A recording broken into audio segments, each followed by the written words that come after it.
guys, and welcome back to my channel.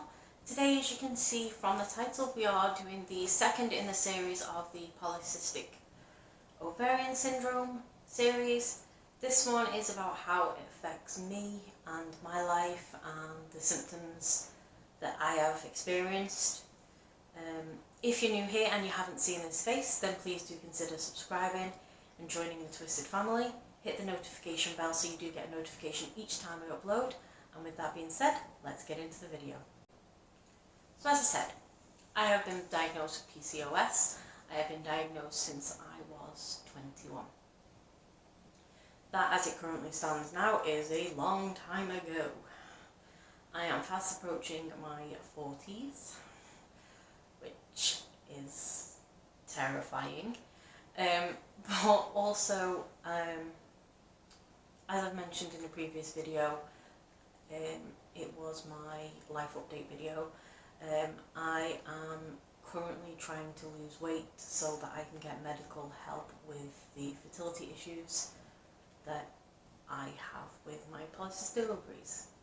Now, that for me has been the hardest thing to live with, from the range of symptoms that I suffer. The infertility and the lack of ovulation is something that both me and my husband have struggled with for the entire of our marriage, and we have been married almost 15 years. We were wanting to start a family from the beginning. He knew when we got married that I had issues, but we didn't think it would be such a big issue to eventually get pregnant. Sorry guys, this one's a bit difficult for me. The fact that we were pregnant for a short period of time, and I had a miscarriage at just under 3 months. That would be nearly, be over 10 years ago now. And we've never been pregnant since. My weight has meant that medical intervention has been withheld because my BMI is too high, and as a symptom of polycystic ovaries, as many of you know who suffer with it, weight gain is notorious for us PCOS sufferers. I have struggled with my weight for a long time. I will insert a picture here of what I used to look like before the condition kicked in. As you can see, there was nothing of me. At my very worst, I was a UK 26. I'm currently about a UK 18, bordering on a 16, as I have managed to lose some weight through joining a well-known weight loss program. But I have struggled with that for years. My weight fluctuates quite heavily, and that has resulted in the fact that I was able to do the basic fertility treatment, in which I was prescribed a drug called Clomid that is supposed to stimulate ovulation once you have taken it, except for it never did that for me. The second cycle was never possible, as I never ovulated in order to take the second cycle, so that meant that the process of taking the Clomid did not work. When I was referred to a specialist, the only thing they offered me was to lose weight. I wasn't big enough for a gastric band or any other medical weight loss. I was not big enough for that help.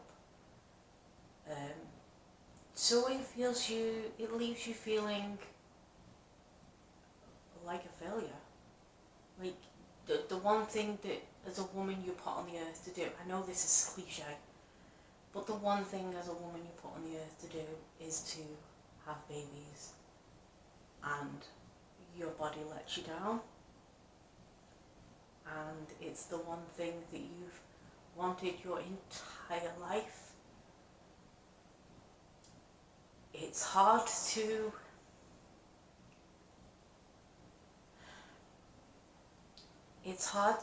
reconcile that within yourself, that you may never be able to do the one thing that you've always wanted to do, the one thing that you feel is the one thing that would make you a woman. I know it's not. My head knows that. My heart doesn't. And they conflict all the time. The other thing that affects me quite badly is I get an excessive hair. I get it on my face, my neck, my back. I have the bladder that most men do, that goes from their crotch up to their stomach. I have excessively hairy legs. I have hairy arms. The hardest part is the face. Having to shave daily. I've tried all the treatments, they just haven't worked. I've had electrolysis, I've had laser. I was given 8 sessions of laser on the NHS, but it just made the symptom worse for myself. It didn't actually help. And then add that to the fact that I'm losing my hair, and I have a bald patch in the middle of my scalp.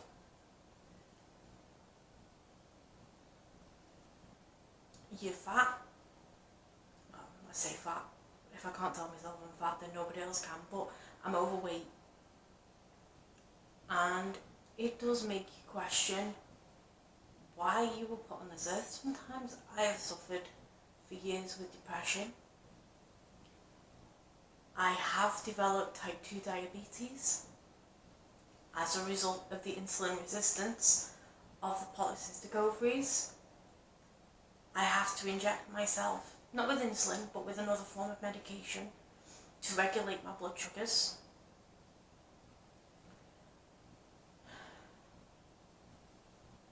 And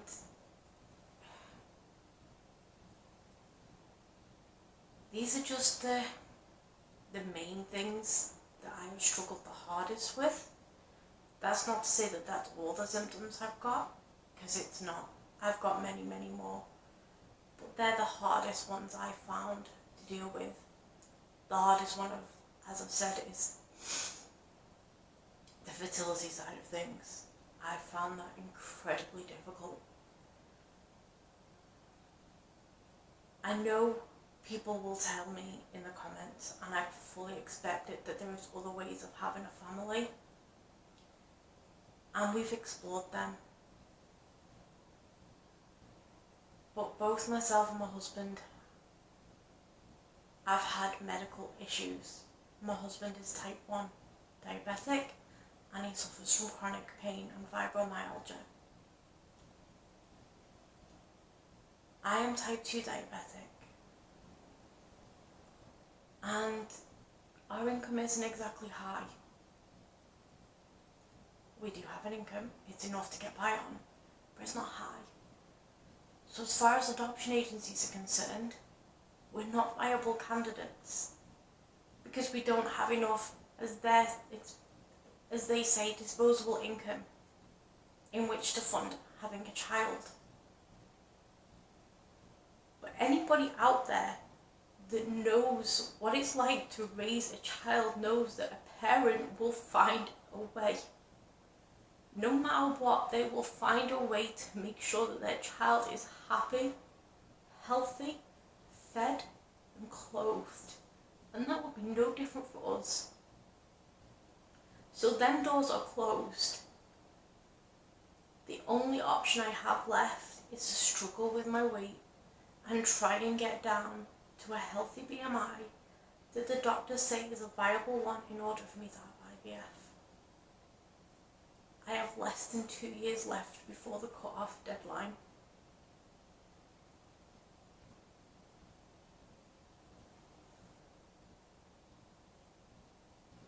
I'm going to stop here, guys, because I'm getting upset. This is not the way I planned the video, but it's as honest as it's going to be. So with that being said, I hope to see you in the next one. Bye.